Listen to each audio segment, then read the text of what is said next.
Fantasy baseball fanatics? How you doing? Welcome to the Fantasy MD's Baseball Podcast. Today is Wednesday, August 17th, 2022. This is our 46th episode. If you guys been enjoying the podcast, if Matt and I have helped you out at all during the season, once again you like what you hear from us. We just ask that you give us a little 5-star rating wherever you listen. If you write a little review, that goes a long way as well. If you're watching on the YouTube, just hit that little bell, subscribe. It will notify you every time we drop a new video.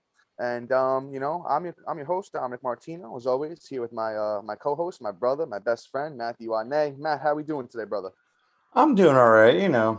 Sorry guys about this week. It's been we had a family emergency. Yeah, that one's on me, guys. I'll take the blame for that one. I had something come up a little bit rather urgently, and I had to get it taken care of. So this one's on me for not being here earlier in the week.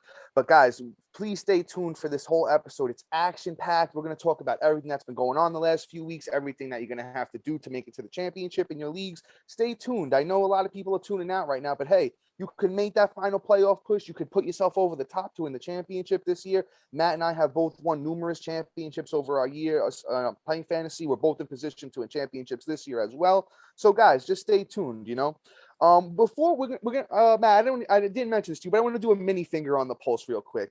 We have a big topic coming up for the main finger on the pulse, but a little got to give a shout out to my boy Drew Rasmussen. On Sunday he almost threw a perfect game. There's been under 30 of those in Major League history. He went 8 innings, no hits, no walks, nobody on base at all. He looked absolutely stellar, but he came out in the 9th and he gave off a leadoff double to Jorge Mateo, who's also been great. We've recommended him as well. Shot right down the third baseline, barely in play, got to my boy Rasmussen, but big shout out to him, man. He's been on fire the past, 2 months here. And, guys, if he's available in the league, I'd go pick him up. Just wanted to give him a little shout out there. But, the biggest news in baseball over the past week, we have to talk about it is, Fernando Tatis Jr. gets popped for I forget what the exact thing is, but it's some type of steroid. It's 80 game suspension. It's 48 this year, 32 into next year. And man, so the story goes is that supposedly, and I don't think anyone's buying this, but supposedly he went and got a haircut and he used some sort of cream or something of the sort that has illicit drug in it. And that's the story that him and his father are going with there. Do I personally believe it? No, not at all. Not one bit. He was riding that motorcycle in the off season, messed up his wrist. He's shown to be a very, very immature player up until this point in his career. Letting down not only himself, his teammates, the organization, MLB baseball, but us fantasy owners as well, who are holding out for him here. And man, it's just a really, really big news here. Big sign. You're going to have to make those necessary adjustments. If you had him in fantasy, you were hoping he was coming back. He will not be back. And man, it's just tough. It's tough once again on everybody here. I'm very disappointed in him, as I know everybody else is. And it's just, he got that 14-year, $340 million contract. 23 years old, man. He's got to start making better decisions. I know Machado, Clevenger, Soto, everybody on the team came out and was just highly disappointed in him. So, Matt, why don't you take over from here? What are you thinking about Tatis right now? I know I'm pissed off, super disappointed, and he needs to grow up, man. He really needs to grow up. So, I mean, I'm surprised he didn't get popped for the for riding his bike and breaking his wrist. In all honesty, I think it's actually pretty messed up that the team kind of lets that one go, and then he turns around and just gets popped for steroids. Like, come on, bro. Like, I understand you got to recover, but recover the right way, or do some STEM research, like whatever it's got to do to get you there. But like, do it the right way. I mean, it's messed up. And now fantasy players aren't going to have him. We've been holding him out, and it's just like, come on now, dynasty. I don't know what to do with this kid, because I mean, you know what? He's playing stupid games and he's winning stupid prizes, it seems. So well said. I can't say. I mean, the talent's incredible, but I mean, there's a good chance he may get himself in trouble again and be a schmuck. Oh yeah. So the immaturity is insane at this point. It's insane. He's a complete liability. So I don't know what to say or do, but to be honest, I wouldn't be surprised if this dumb, family-friendly show here, dumb nut, That's the word I'm going with. Let's go with that. Let's be Um, nice here. yeah, keep it PG. gets popped again very soon. And if he does that, he's an instant trade away. I'm sorry, I can't play. I can't deal with somebody who plays stupid games and win stupid prizes. Yeah, man. It's just it's a horrible situation here, guys. And I don't know what else we could really say about it is except Matt, let me ask you this. Let's say everything's looking smooth, he comes out in spring training, they let him, I think I'm not 100% sure that he's allowed to play in spring training next year. He may or may not be, but let's say he does, I would he assume so. yeah, right. I would think so. He looks good, everything, he looks like the star that he has been. It's 32 games next year, so it's at least the first month and a little bit more. Do Yeah, you be think back he's the a first second round week of pick May. in redraft leagues? No, Yeah. So do you think he would be a first round pick in redraft? no, I don't think so. I mean, the Okay. way I look at it is like this. We haven't seen him play baseball yet because of the injury. Usually it takes time to get used to your new wrist too. I mean, yeah, he's gonna have the off season, but you're not facing guys that are throwing this stuff at you and trying to really be it. And he's gonna be Yeah, yeah. rusty. And he's not really gonna be able to play baseball, period, with his team after spring training. So even if he's going off in spring training, what's he gonna do? Are they gonna, is he gonna just come up and be good? Probably not. So I mean, I think there's gonna be a lag on the production too. So I mean, it's not like I'm gonna bury the kid. I think he's probably more like a third round pick, like a top 36 guy overall. Um, but I'm not wasting a first or second round pick on him, truthfully. Yeah, I agree with you. I'm going to say this. I don't think, in 12s, he's a first round pick anymore, especially going into next year. Maybe, if you want to get a little risky there in the second round, I could see it, but once again, nothing's a guarantee with this kid going forward. Hasn't shown us anything but immaturity over the past, year. So he's going to have to, dig himself out of that one as far as the MDs are concerned. And I think as far as everybody else is going to be concerned as well. So with that being said, we'll move into the news and notes. That's enough on this kid. And Matt, well, the routine here. Just cut me off or stop me if you want to add Mm-hmm. anything or if there's anything that you want to speak upon as well. Just get So ready, guys. Strap in. There's a yeah, guys. So lot of we news. got a lot of information for you. So just keep those ears open right now, right? So we're gonna start off with Bryce Harper. Some good news here. He's working his way back from that thumb and that elbow. He got the pins taken out last week, and he took 60 swings on Monday and today Wednesday off a pitching machine. All looks well. All good news on that front. And the Phillies are saying that he could begin a rehab assignment next week. So he should be back hopefully within the next 2 weeks here. Mike Trout, another good news here, working his way back from that back condition. He's aiming to return on Friday. And, he took BP and he's been ramping up the last few days. So, he's good to go. We got Wanda Franco, working his way back from that wrist injury as well. He will start a rehab assignment tomorrow when you guys are listening to this on Thursday. There's the Rays are saying he'll be back sooner than later. We got Luis Robert. He sprained his wrist sliding into second base the other day. I believe it was over the weekend. The White Sox are saying he's still day to day for now. Haven't seen too much news on that front, but hopefully he can be back for this weekend. Giancarlo Stanton, working his way back from the Achilles soreness. He will begin a rehab assignment this weekend, according to the Yankees. Maybe we see him back late next week in the lineup. The Yankees could sure use him. They've been getting killed lately over here.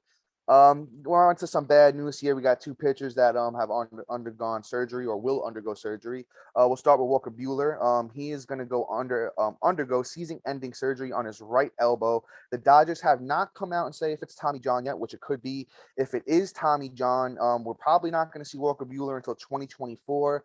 If it's Such a something a shame. little bit lesser, maybe it's a shame. It's one of the most dominant young pitchers in the game. If it's not Tommy John, we could probably see him maybe midway next season, after a couple months next season. Then we got Tarek Skubal of the Detroit Tigers. He actually did undergo successful surgery on his flexor tendon on his left elbow. He will be out the rest of this year, and they're saying the couple first month or two next year as well. Shout out to the kid. He's been pitching great this year until he went down with the injury. Then we got Jorge Polanco, just knee soreness for him. He's missed the last 2 days. He's day to day for now. We will keep you updated on that situation. This is big news here for the Yankees as well. Clay Holmes to the 15-day IL with back tightness. The Yankees are saying he could return when first eligible in 2 weeks. But then again, I think he's a drop at this point because he's been really, really bad over the past few months here, and I don't know if Aroldis Chapman is available in your leagues. I would go snatch him up right now because he's actually been on fire the past couple of months since he came back from his injury.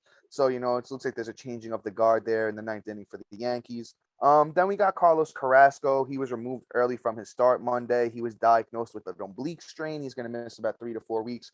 For me, that's another guy you could just outright drop at this point. 3 to 4 weeks is, a long time, and you're headed into the playoffs. Maybe if you have nobody on the IL, you can just stash him there for now. But I'm not holding my breath on that when he's getting a little bit older and, he's going to have to build back up. So it looks like, he's going to be gone for a foreseeable future. We've got another New York Met pitcher here.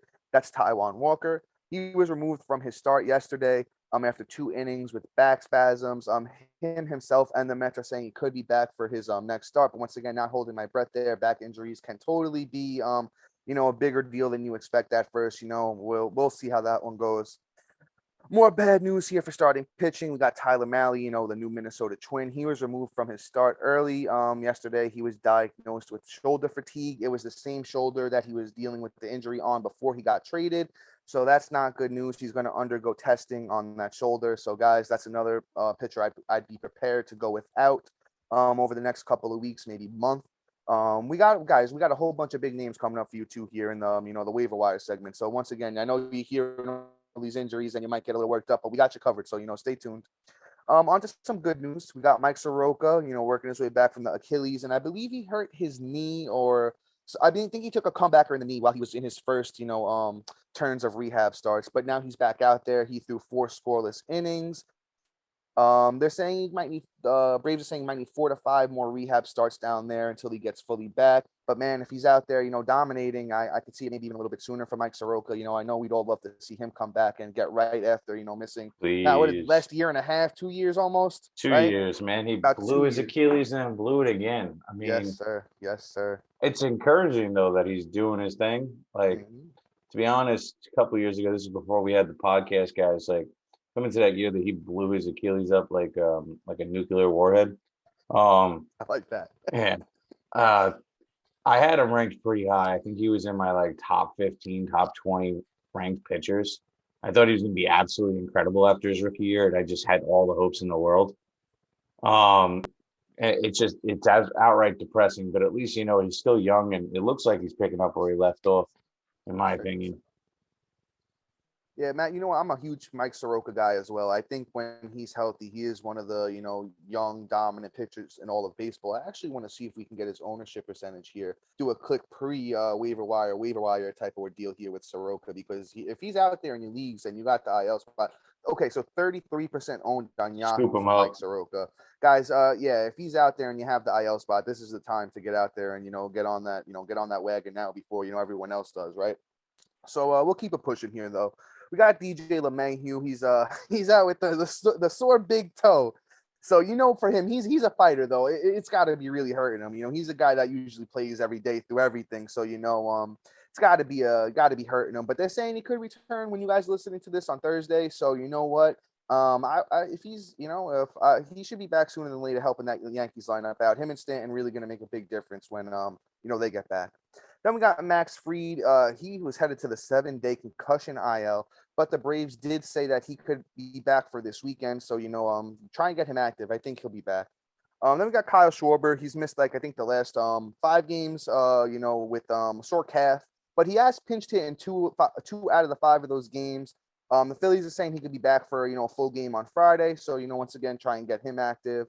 Then we got Ketel Marte, man, down year for this guy. He's been really, really disappointing. He was removed from Sunday's game with hamstring tightness. They don't really have a timetable for his return, but it seems like he's day-to-day for now. In the same essence of a Mike Saroka, Jack Flaherty, working his way back from that messed up shoulder. He threw 3 scoreless innings in his second rehab start. I've heard more starts down there in the minors for him before rejoining the Cardinals rotation. Be careful with him. I'm not as high as him as a Mike Saroka, but hey, if he's out there in your leagues as well, he's probably worth the stash, because when he's going right, he's even better than Mike Saroka, but we haven't seen him do it in a while. He's up. Don't fall for it. Oh, okay, Matt. We got a hot take real quick. Just 53% on Yahoo. But Matt, let's hear your take on Flaherty here. Hold on. Oh, there's the haterade. There's a bit of that's a gulp. That's not even a sip. That's a gulp, my friends. Matt's ready to go. Don't fall for it. He's going to get hurt within minutes. He may come out and do exactly what he was doing when he came back last time. And it's a little empty. I gulped it down. Sucked. Yeah. So That's hot. Matt's hot right now. Matt's hot with Jack Flaherty. He couldn't figure it out when he came back. The guy just should have got his damn shoulder surgery and just called it a day. Like instead, he's dragging it out. Now he's probably going to miss most of next year. So like, this is what I hate about teams. They don't manage their players and kind of tell them, hey, you need to do this. So we're going to try the little cell shots. We're going to try the same thing that didn't work again. You know what that is? That's a definition of insanity. So he's just not going to be good. Don't fall for it. Leave him out there for him to be a landmine on somebody else's team. That's just me. Like, I don't think he's going to be good. And personally, I think he's on his way to wrecking his career if he doesn't just check his injury and get it fixed and get right. That's just me.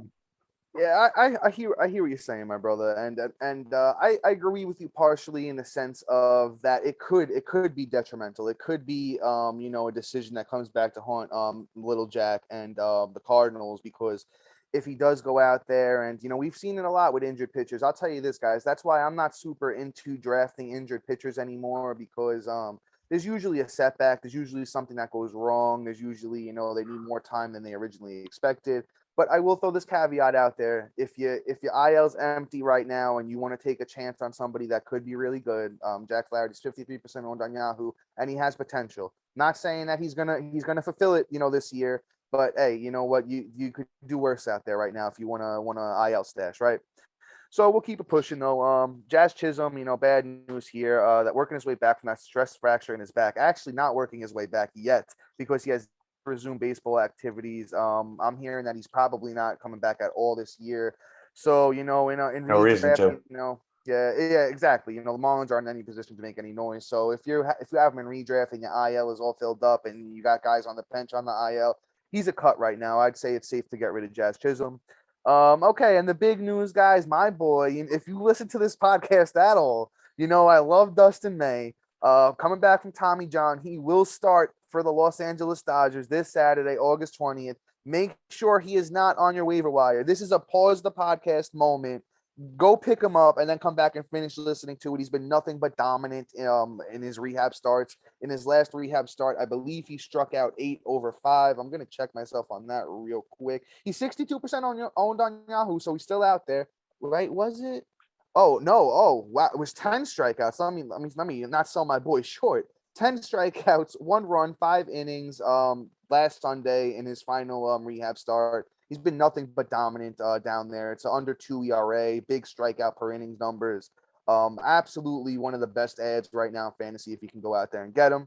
But with that being said, let's move into our official waiver wire segment here. And Matt, I'm gonna go with one of my boys. Matt knows this is one of my boys, and I think the change of scenery is helping him out. We're gonna talk about Franmil Reyes here for a little bit, right? So he gets DFA'd by Cleveland, right? And the Cubs pick him up, and there wasn't any expectations by me, or anybody else there. But hey, man, he's come out and he's just hitting the ball, right? He's on a little 1, 2, 3, 4, 5, 6, 7 game hitting streak. The last 2 games, he's got 2 hits in both of them. He hit a home run on August 16th, 2 runs.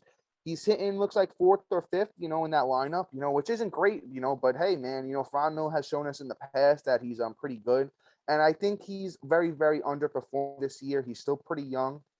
Don't know if I said it, but I'll say it again. 42% owned on Yahoo for the Franmil. And guys, he's just got a lot of power in that bat. If you need help at outfield right now, I know there's a lot of outfielders banged up, and outfield in general hasn't been very, very good this year. Franmil's got a lot of power. The average is very suspect. He's like maybe a 250 hitter, 260 hitter, but there's he could hit the ball out of the park in bunches. So you know what? I think if you need a little power in your lineup, couple RBIs, you can go out there and grab Franmil and have a little confidence. He looks like he's hot. So ride the wave for now. Oh, did you call him the Franimal? Yeah, it's his nickname, the Franimal. I love it. Yeah, he's a beast. Even though he's more like the Fran puppy right now. But hey, he's heating up. He's heating up. He's heating up for like the umpteenth time this year. But ride the wave with him, because I mean, when he is hot, he's electric and he's going to match for you. and he'll earn the name until he returns to his little puppy shell and gets himself sent back down. I But agree. I agree. let's hope it sticks. I mean, maybe he's angry, maybe he's got like a little hatred for the Cleveland, whatever the hell they're called this year. The Cleveland baseball team. Yeah, I'd rather call them that than their real name. Oh man. But anyway, it's one of those things where you just kind of see what's up. Hopefully he has that crazy ex-girlfriend syndrome where he's just ready to kill everybody. And go from there. Now, I think we're fair to say we can move on from him because yeah, of course. we've covered Who you like him. next, Matt? I like my boy, Mr. God, I can't do it. Joey Meneses. Meneses. This guy's come out of nowhere, man. I didn't even know who he was, so I'm not going to blame you on that one. Dude, I just can't read. I think that's just really what it is. I'm shot.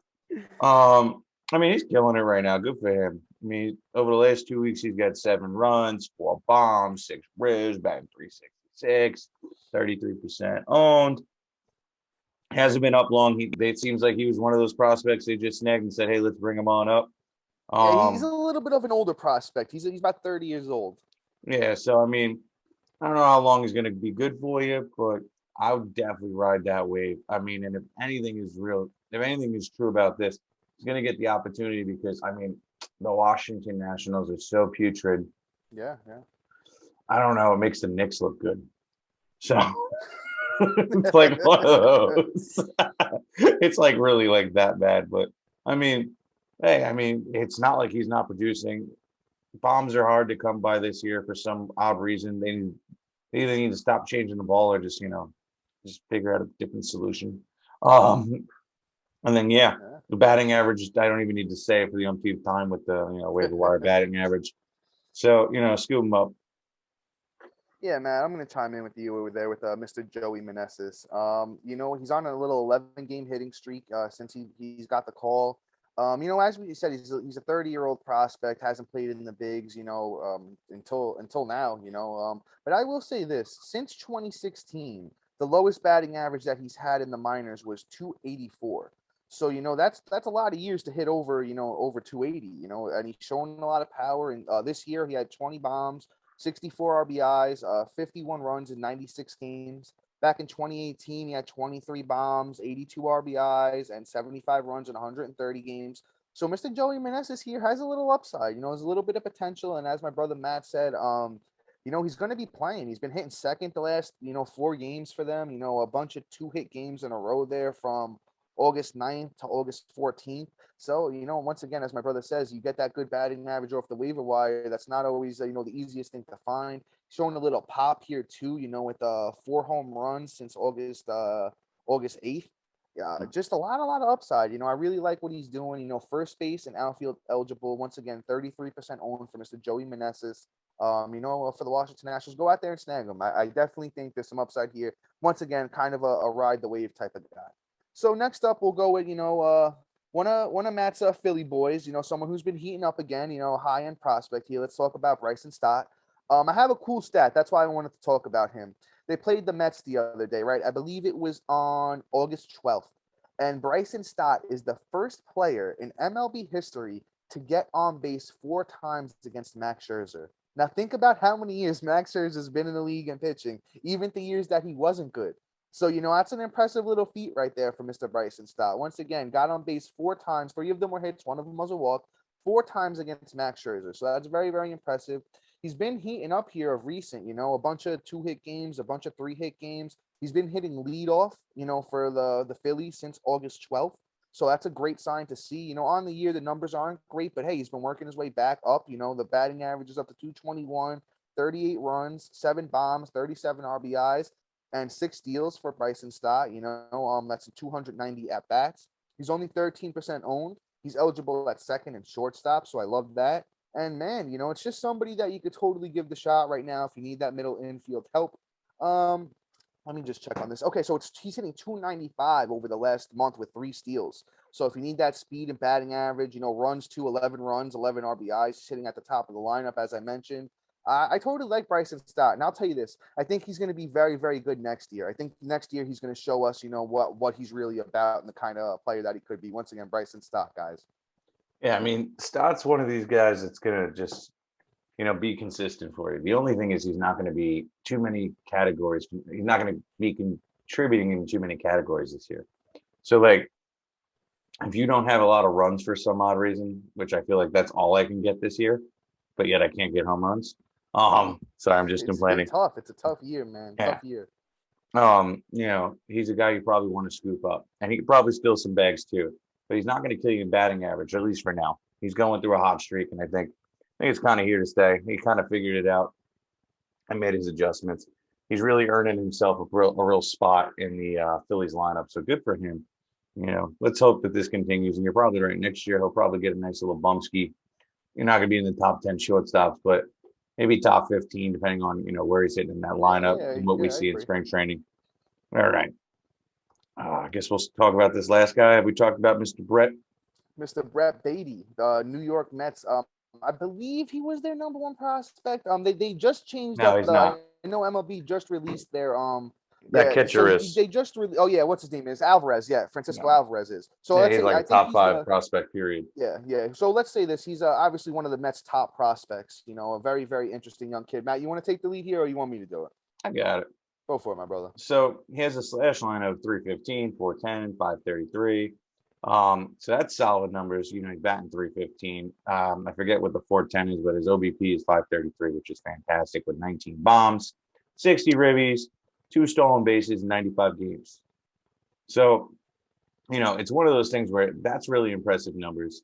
Third base is absolutely horrible this year on top of it. So it's one of those things where you probably want to take a little speculative ad and see if he can actually produce for you.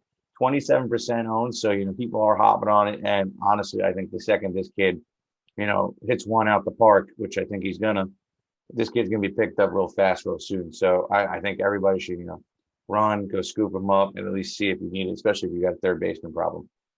Yeah, I agree with you as far as third base goes, man. Third base has been absolutely horrible this season, and it's hard to come across somebody that's playing that third base position that's very consistent. As Matt read off, he's been absolutely great this year in the minors. In 2021, he was also great in the minors. Hit 292. A bunch of bombs. A couple of steals. The RBIs and the runs are there. He's hitting 8th tonight in his first game. It's just he's an interesting guy. There might be a couple of tough matchups coming up here. Looks like they get Atlanta, then Philly. So it might be a little bit. Philly's pitching isn't too great actually. So he might be able to take advantage of that. Philly's pitching. Don't know if he's going to play every day. And I will say this, I don't want to be the Debbie Downer here, but the thing is with these young prospects, look at O'Neal Cruz, look at Riley Green, look at even Bobby Witt's been turning up, but even Bobby Witt has had his struggles this year. Even Julio Rodriguez had his struggles when he first came up. So there's not many guys that have come up this year and just absolutely hit, right away. So, I will say this, if you have the opening, once again, Matt's at 27% owned, so he's out there in a lot of leagues right now. If you have the opening and you want to speculate, you need the help, I would go out there and snag him. I'm not dropping anybody, any big names for him or anything like that. But you know what? He is worth a shot. One of the Mets' top prospects. They're high enough to bring him up, and he's shown good. He's shown good in the minors. So you definitely could do worse than Brett Baty right now as far as as far as hitting goes, as far as third base goes. So it's definitely worth the speculative ad. I will say that. So with that being said, guys, we're gonna head into the pitching segment here. So I think I'm gonna go with one of my boys here first, and I think we may have brought him up once or twice on the podcast before, but I wasn't able to grab him when he came off the IL, and that's Mr. Edward Cabrera, starting pitcher of the Miami Marlins. And dude, this guy's stuff is electric, man. He's one of the best young pitching prospects in all of baseball, if you ask me. And he's done nothing but impress since he's come back. Up I believe it's 3 starts. In all of them, he hasn't given up a run.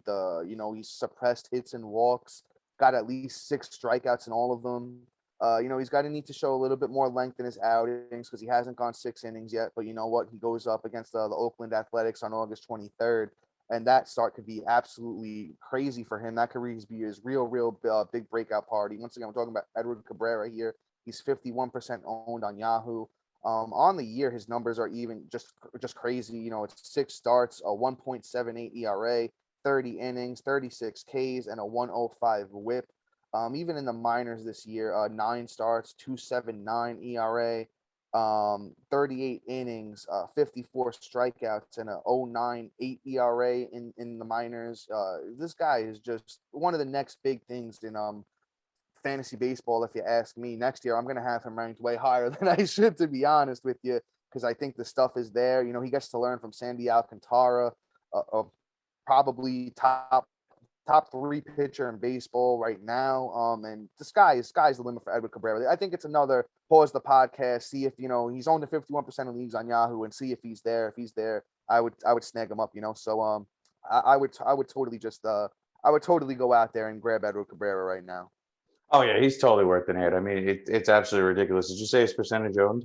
Yes, 51%. Yeah, so I mean, in those 49%, you need to add him because I mean he's going to have some long-term longevity for the rest of the year unless they shut him down, which I doubt at this point because there's like a month and a half left of baseball. Yeah, no, they're not. He hasn't pitched enough to get shut down yet. I don't think so. Anyway. Yeah, this is like his venti latte cup of coffee. He's getting a little expanded cup of coffee, which I think that is well deserved, especially with every time they bring a pitching prospect up. They get TJ. So I don't know what's going on with their training staff. Need to figure that part out. But let's move on to another pitcher here, and that's Mr. Contreras, but not one that we've been talking about. Mr. Ronsny Contreras. Yeah, see, I didn't try to pronounce that one. That one just wasn't happening. I got you back, brother. Thank you. Do you go on Google and get the pronunciation? No, I'll tell you. I mean, I just watch a lot of baseball, man. I kind of in the night when my girl's asleep and nobody's around, I throw on Baseball Tonight or MLB Tonight or even what's the other one? Quick Pitch. I watch a lot of Quick Pitch. Or just low key, just watching the Pittsburgh Pirates. Just Mr. Contreras here, he said his name. Oh, okay. I'll throw this out there though. He is getting lit up tonight. He did come back tonight. We're doing this on Wednesday. You guys listening on Thursday.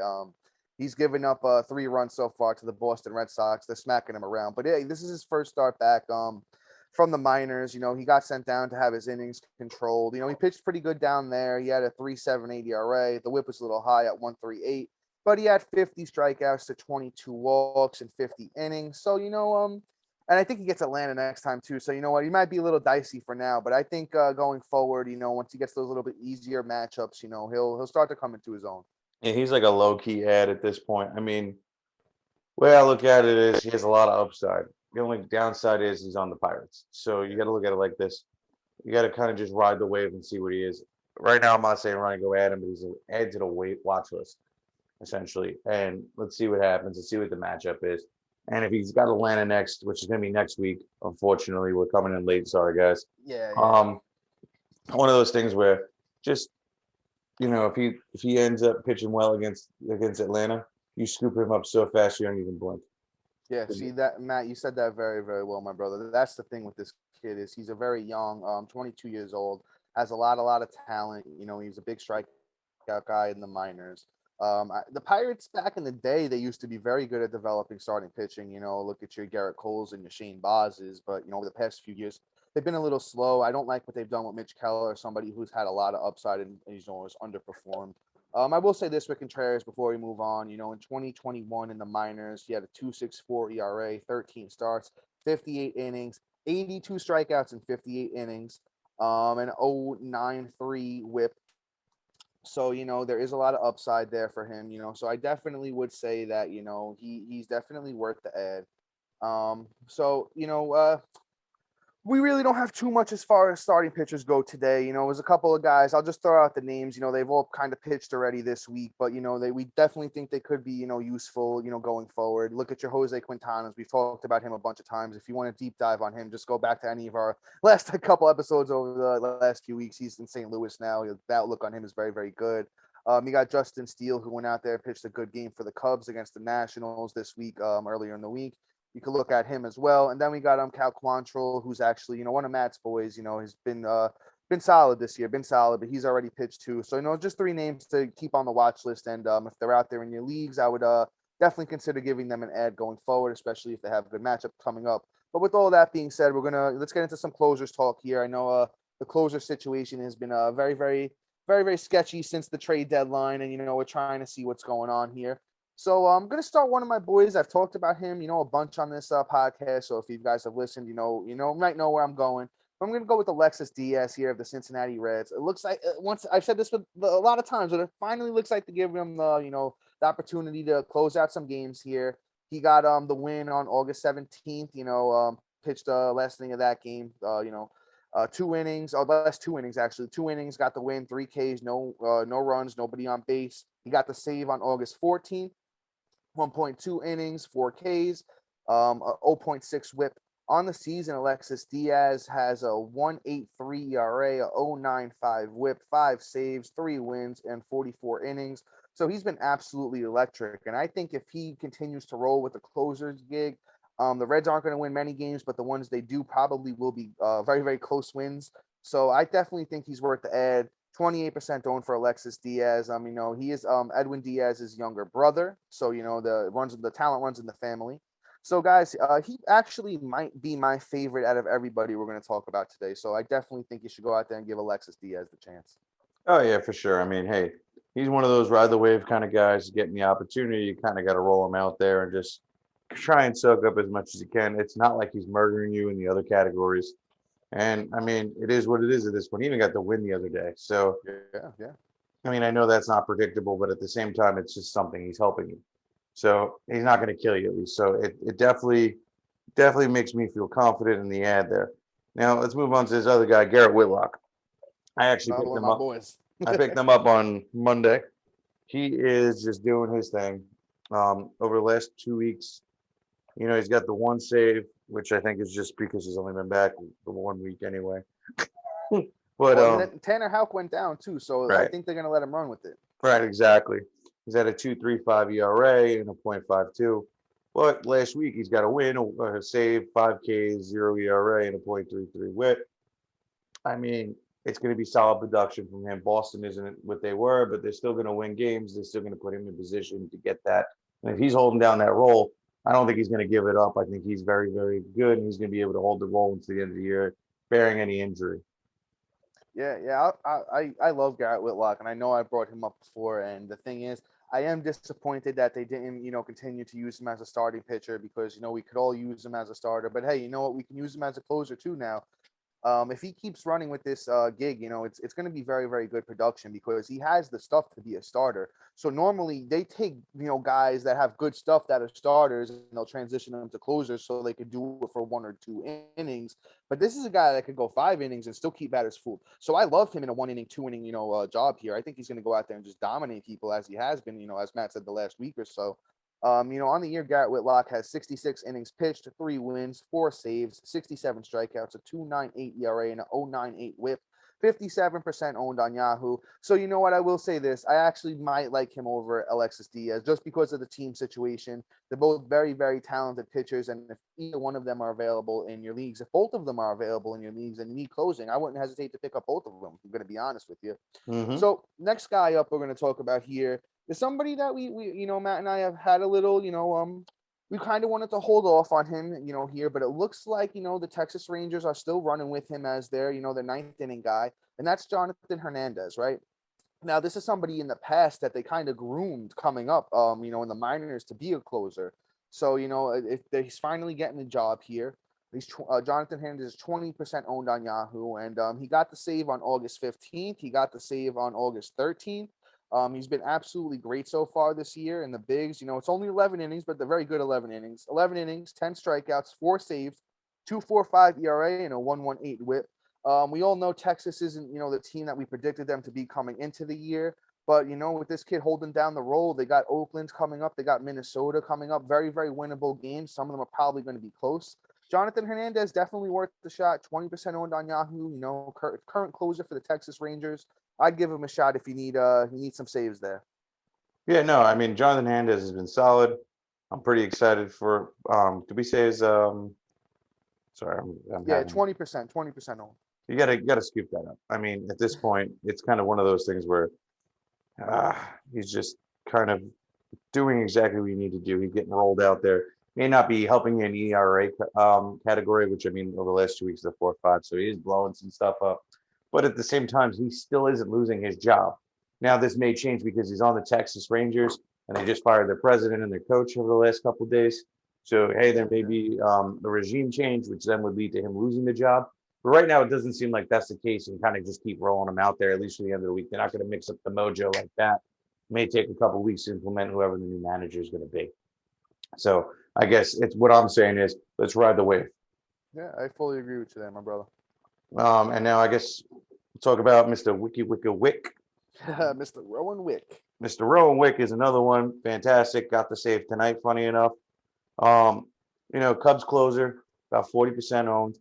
He's getting the opportunity out there now that Robinson has vacated the premises and has gone on to Philly in that trade. Just like Dom predicted a couple weeks ago that he would be getting that starting job. So good for him. Oh, wow, Matt, I got an update here for us. Brett Baty goes deep for the New York Mets. That guys, go out there and get him now. Matt and I, that's a change of tune real quick. If that kid's gonna go out there and play like that for the New York Mets, guys, you need to go out there and snag him, guys. Yep. That Mets team has been electric. Brett Baty showed great numbers in the minors that we've read off to you so far, and he's already gone yard out there, guys. Go out there and snag the third baseman for the New York Mets, Brett Baty. Go out there and get him.